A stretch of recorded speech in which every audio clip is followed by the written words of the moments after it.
Hello, and welcome to my video journal for the 1980s. I chose to watch Reanimator because it's one of my favorite movies.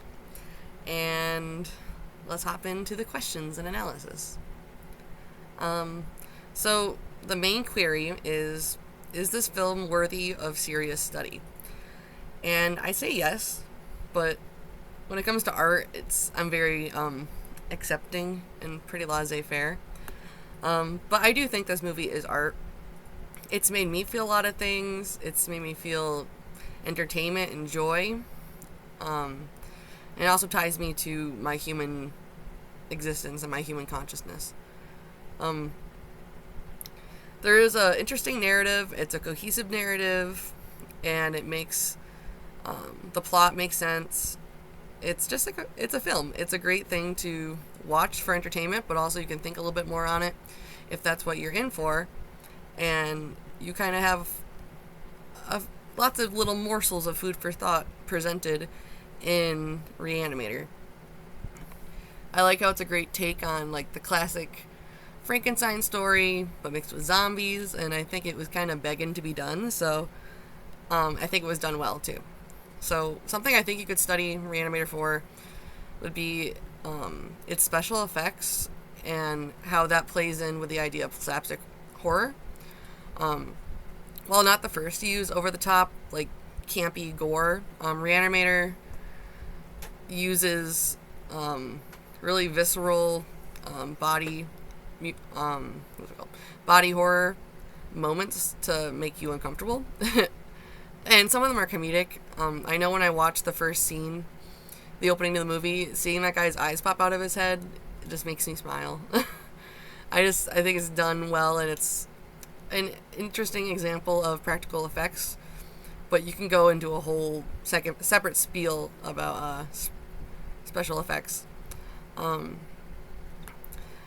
Warland says how Reanimator means mounting increasingly grotesque displays.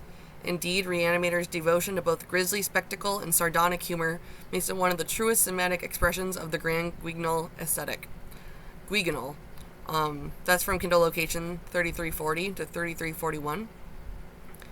And the Oxford Dictionary defines grand Guignol aesthetic as dramatic, sensational, or horrific subject matter. And originally it would be performed at the Grand Guignol Theatre in Paris. But loosely, it's just indicating a film that is horrific and has probably moments of shock. I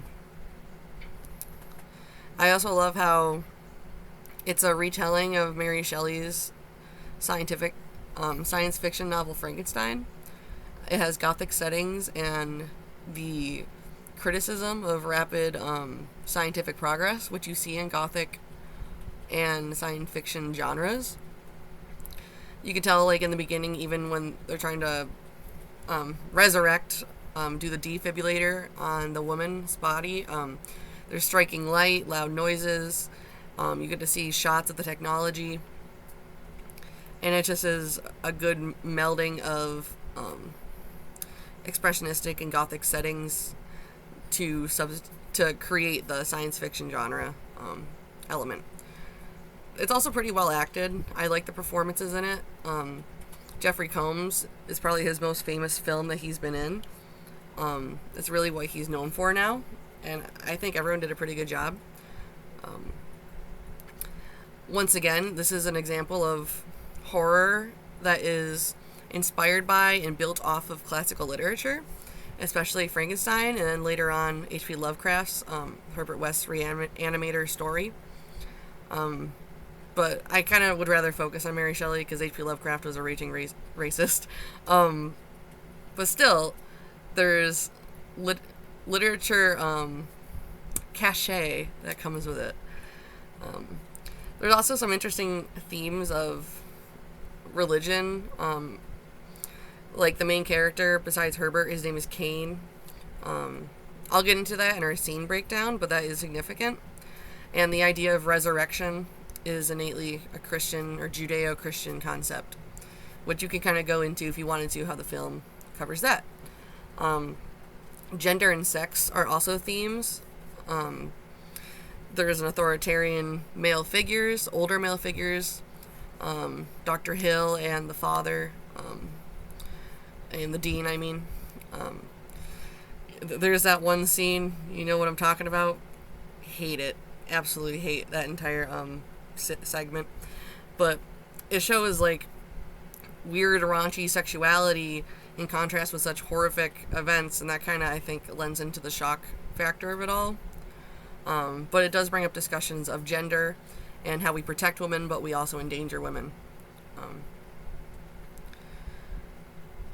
I also was going to say how I think Reanimator is a piece of art in itself because it's a fun watch, and it's something that, for one, can bring people together. My dad passed away in 2018, and one of our favorite movies to watch together was Reanimator. And we kind of had a hard time communicating, but when we watched a film together, we both got joy at the same parts, and that kind of felt like a source of connection. So in itself, I think that makes it a worthy piece of art on top of all these other reasons. For the scene analysis, I'm going to talk about at 3910. This is when they resurrect the body inside the morgue, and it attacks the dean. He bangs down the door, lands on the dean, crunches his back, and then wrestles him around. He pins him up against the chalkboard and eats his fingers. That in itself, taking this scholarly figure, the dean, and throwing him up against the chalkboard, another scholarly object, is criticism of maybe the medical school system. And also when the resurrected person, when he picks up the dean, his arms are out in a T, or a cross, another like Judeo-Christian image of resurrection, and it's also kind of foreshadowing that he will also be brought back to life once he is killed.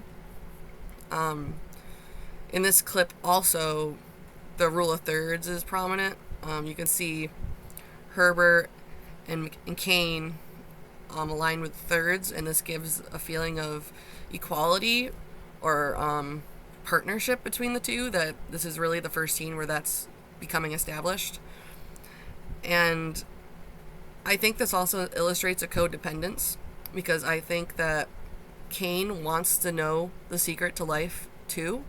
We all would, but inside the beginning scene, he's the one who keeps pushing to try to bring the woman back to life with the defibs, and it's not working. So he also has that drive to want to defeat death.